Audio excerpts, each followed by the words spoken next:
بسم الله الرحمن الرحیم. السلام علیکم دوستانو.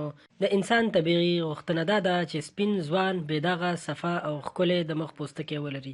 د یو شمېر پیغلو چې په مخ دانې ګونځې یا هم د مخ پوستکي صفا نه وي د شرم احساس کوي، حتی ځان له نورو کم حسابوي، کوشش کوي چې ډېرو مشهورو جلدي ډاکټرانو ته لاړ شي.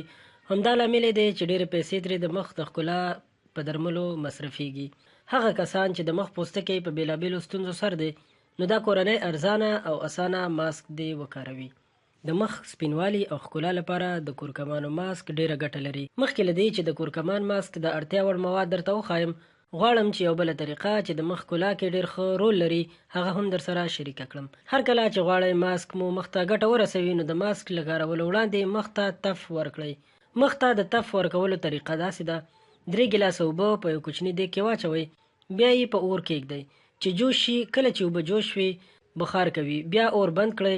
مخ مو د اوبو په سر ونیسئ، څادر مو په مخ او سر داسې واچوئ چې د بهر نه هوا داخله نشي، ترڅو د اوبو بخار یا تف ستاسو مخ خولې کړي.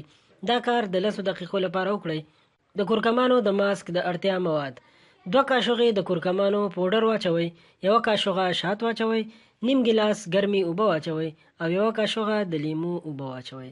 د جوړولو طریقه یې داسې ده: د کورکمان پوډر، د لیمو اوبه، شات او ګرمې اوبه دا ټول سره یو ځای کړئ چې ښه یو بل سره میکس شول. وروسته یې په مخ د 5 دقیقو لپاره پرېږدئ.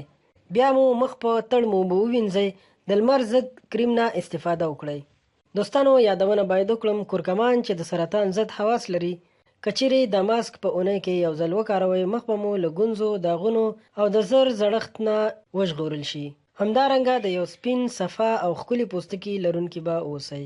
قدرمنو دوستانو، که دا معلومات مو خوښ شوي وي او غواړئ چې تاسو سره نور هم دغسې طبي معلومات، اسلامي معلومات او په زړه پورې له خوند څخه ډکې کیسې در سره شریکې کړو، نو مهرباني وکړئ زموږ چینل در سره سبسکرایب کړئ.